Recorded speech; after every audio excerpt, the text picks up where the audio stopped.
하나님 우리 아버지와 우리 주 예수 그리스도로부터 오는 은혜와 평강이 오늘 주일 공동 예배에 참석하신 팔복교회 성도 여러분들과 함께하기를 바랍니다. 오늘은 교회력으로 예수님께서 제자들에게 약속하신 성령을 내린 것을 기념하고 축하하는 성령 강림절입니다. 부활절 그리고 성탄절과 함께 교회의 이제 3대 축일 중에 하나인 오늘 성령 강림절에 저는 요한복음 14장 23절부터 31절까지의 말씀으로 이제 하나님의 은혜를 성도 여러분들과 함께 나누고자 하는 겁니다. 성도 여러분, 제가 몇 주 전에 개인적으로 이 도서 상품권이 좀 필요했습니다. 그래서 이제 습관적으로 저희 대학 입구에 있는 이제 작은 문구점을 찾아갔죠. 그런데 그동안 이 문구점이 없어졌더라고요. 해서 어쩔 수 없이 이 도서상품권을 이제 인터넷으로 구입해야만 했습니다. 하지만 인터넷으로 이 도서상품권을 구입하려고 하니까 시작도 하기 전에 좀 짜증이 나더라고요.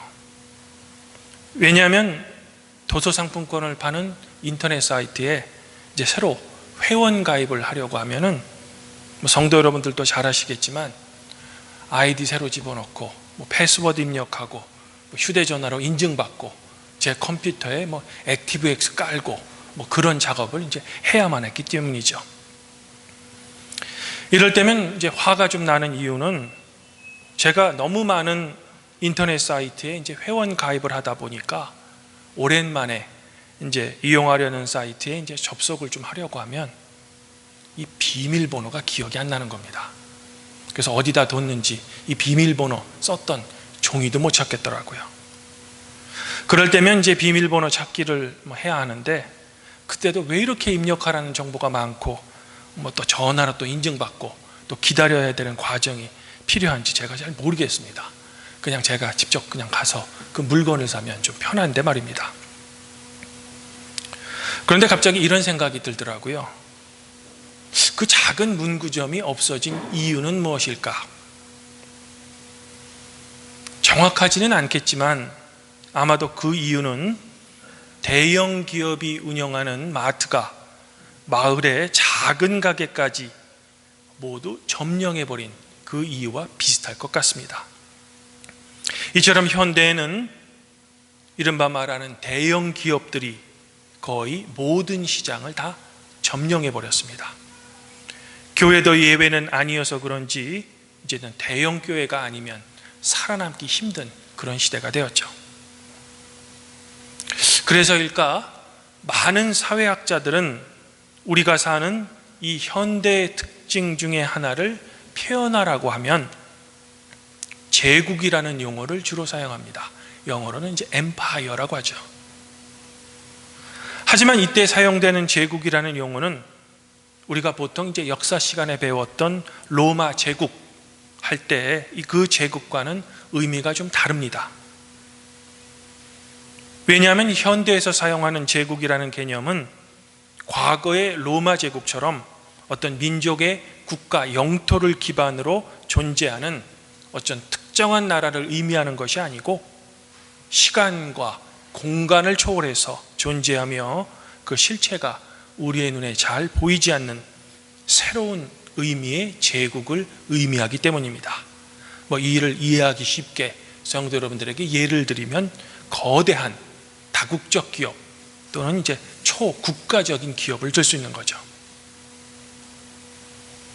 그런데 이렇게 새롭게 등장한 이 제국의 가장 큰 특징은 바로 신자유주의 경제 시스템과 경제 발전을 통한 인간의 무한한 번영이라는 목표 하에 경제가 종교, 정치, 문화, 인간의 모든 영역을 이 제국이 집어삼켜버렸다는 겁니다. 즉 인간의 모든 영역 위에 군림하며 오히려 인간을 지배할 수 있는 전방위적 권력 장치가 된 게 바로 이 새로운 의미의 제국이라는 겁니다. 특별히 오늘은 제39회 환경주일이기도 한데 지금 우리가 고통을 받는 이 코로나 사태 그리고 앞으로 우리에게 닥칠 큰 위험인 기후위기 등 모든 환경 위기의 근본 원인 또한 이 제국을 지탱하고 있는 기본 원리인 신자유주의 경제 시스템이라는 겁니다.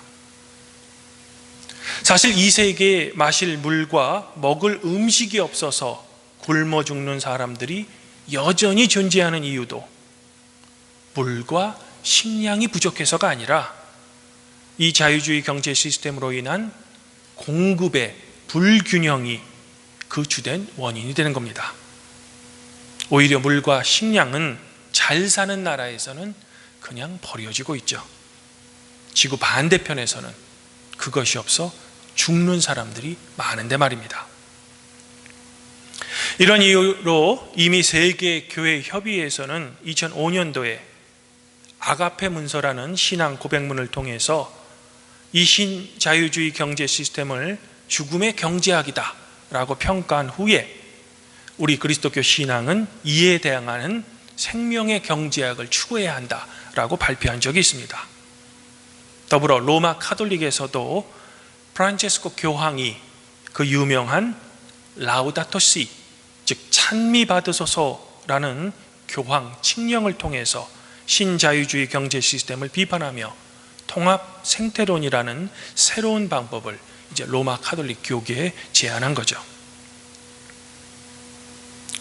그러면 예수님을 우리의 주님이라고 고백하는 우리 그리스도인들은 이렇게 새롭게 등장한 후에 인간의 모든 영역을 집어삼켜버린 이 제국 안에서 도대체 어떻게 살아야만 하는 걸까? 또한 그리스도인들의 모임인 교회는 이 새로운 제국의 질서 안에서 어떤 형태와 어떤 방식으로 교회의 순수한 정체성을 지키며 온전히 교회로서 존재할 수 있을까라는 겁니다.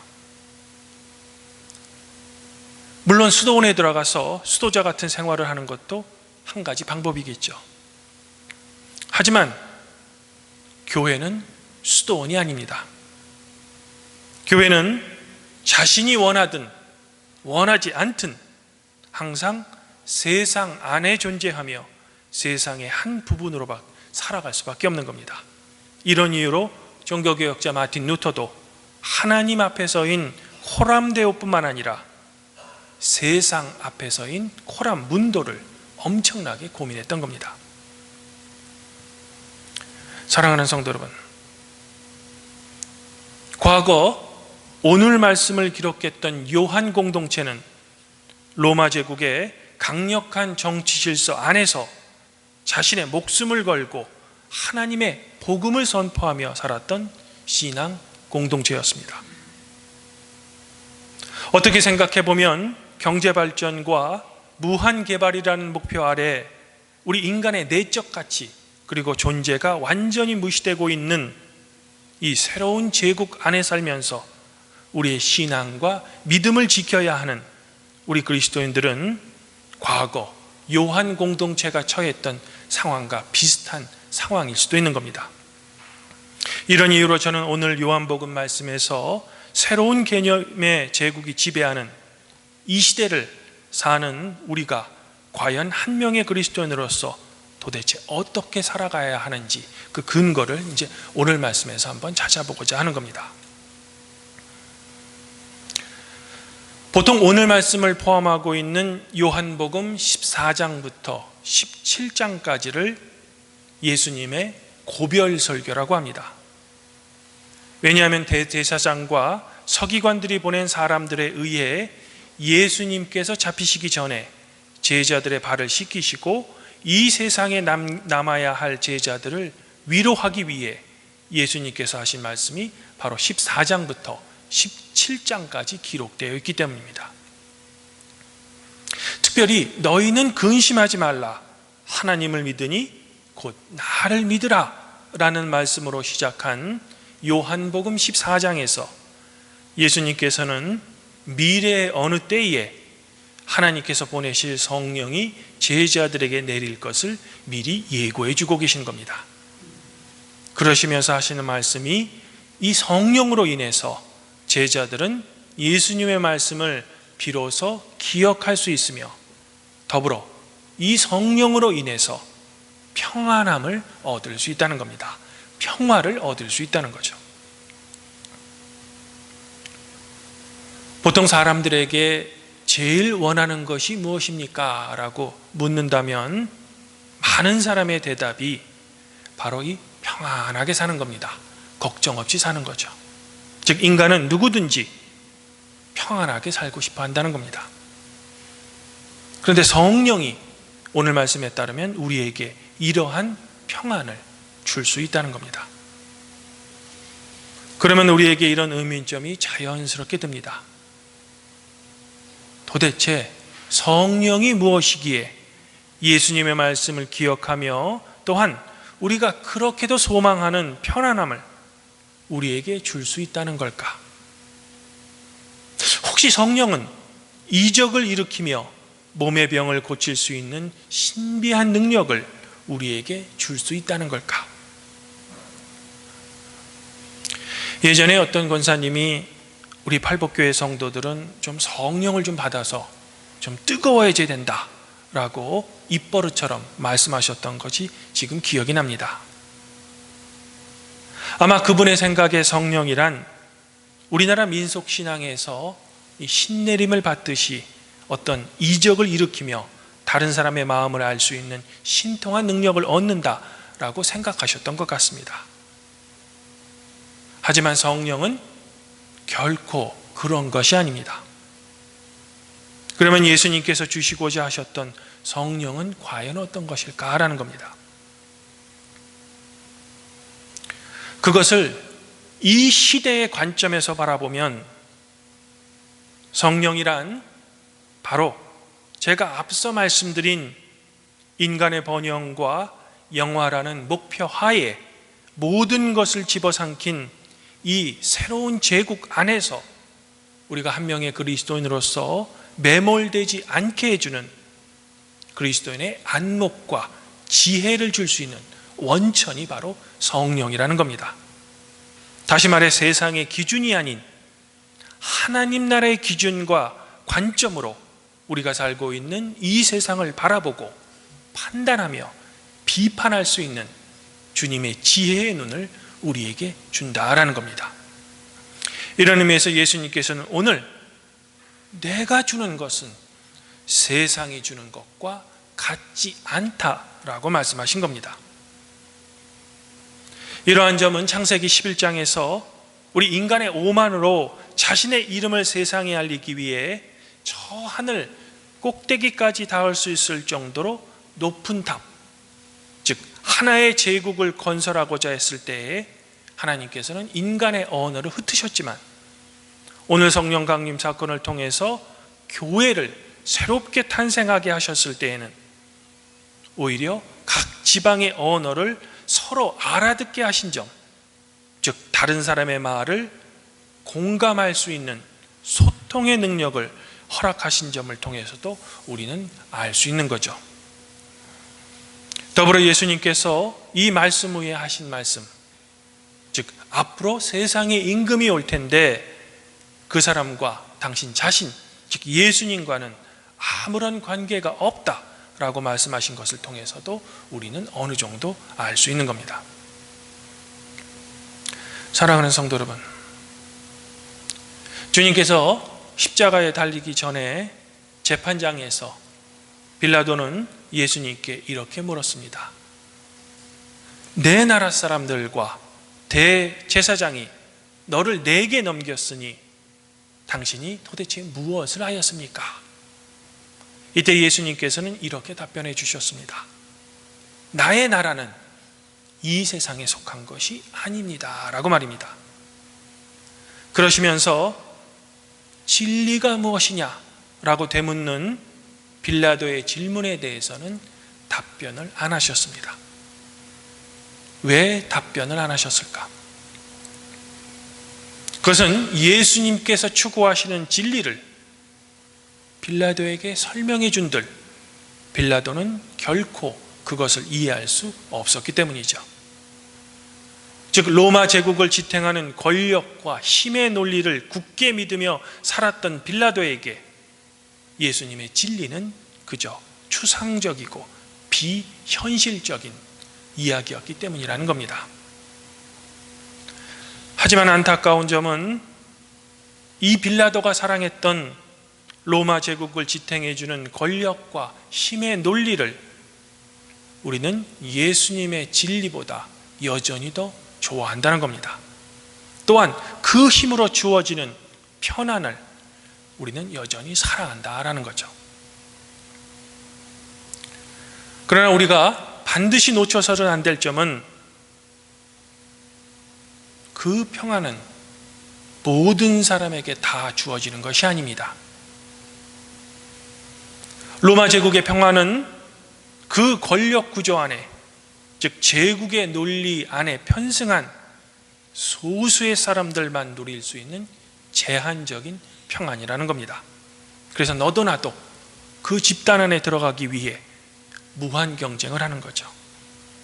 또한 내가 못 들어가면 내 자식이라도 들여보내기 위해 부모 찬스를 쓰고 온갖 부정을 저지르는 겁니다. 이에 대해 교회 지도자들도 전혀 예외는 아닙니다. 어떻게 해서든 권력과 돈을 쓸 수 있는 교권을 잡기 위해 발버둥을 치니까 말입니다. 예수님께서는 마태복음에서 나는 세상에 화평을 주러 온 것이 아니라 검을 주러 왔다 라고 말씀하셨습니다.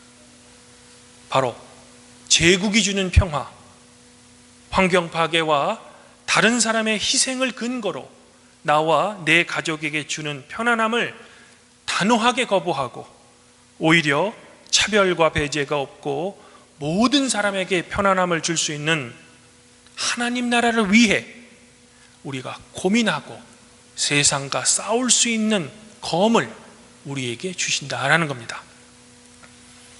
그리고 이를 위해서 먼저 우리는 세상을 올바르게 바라보고 판단할 수 있는 성령의 지혜와 성령의 용기가 우리에게 필요한 겁니다. 이런 이유로 예수님께서는 세상에 남아야 할 제자들, 그리고 당신을 주님이라고 고백하며 지금도 이 세상에 사는 우리에게도 지금 같은 성령을 허락하고 계신 겁니다. 주님 안에서 한 형제자매인 팔복교회 성도 여러분, 종교개혁자 마틴 루터가 선포한 오직 믿음만으로라는 말은 그저 우리의 힘으로는 도저히 벗어날 수 없는 죄로부터 내가 구원을 받았다는 기쁜 소식을 우리가 머릿속으로 믿는 단선적이며 평범한 모토가 아닙니다.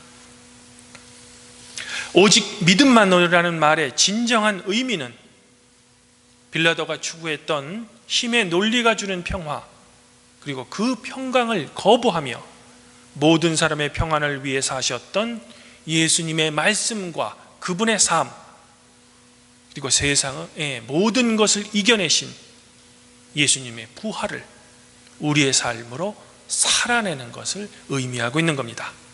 즉 예수님이 부활했다는 이야기를 우리가 실제로 우리의 삶으로 살아내야만 하는 것이 오직 믿음만으로의 진정한 의미라는 겁니다. 더불어 교회의 역할은 예수님께서 그러하셨듯이 지금도 고통을 받고 신음하고 있는 우리 사회의 작은 사람들 곁에 서서 그들을 보호하고 그들을 도와주는 겁니다. 이것이 바로 우리 그리스도인들에게 맡겨진 이 땅 위에서의 주님의 소명인 겁니다. 그러므로 아무쪼록 우리 팔복교회 성도 여러분들은 가장 먼저 주님께서 여러분들에게 주신 성령을 받으셔서 그 안에 머무르시기를 바랍니다. 더불어 그 성령께서 주시는 하나님의 지혜로 제국으로 표현되는 이 세상의 기준과 가치에 매몰되지 마시고 항상 하나님 나라의 기준과 관점으로 이 세상을 살아가시기를 저는 소망해 보고 싶습니다. 그리고 그러한 삶이란 바로 나와 내 가족만의 평화가 아닌 소외된 이웃과 함께 사는 삶이라는 것을 결코 잊지 마시기를 함께 소망해 보고 싶습니다. 간절히 바라기는 그러한 삶을 살아내시는 팔복교회 성도 여러분들 자신과 여러분들의 가정에 하나님으로부터 오는 큰 축복과 그분의 격려가 항상 함께 있기를 성부와 성령과 함께 지금도 우리를 다스리시는 성자 우리 주 예수 그리스도 이름으로 간절히 축원드립니다. 그리하면 모든 지각에 뛰어나신 하나님의 평강이 그리스도 예수 안에서 여러분의 마음과 생각을 지키시리라.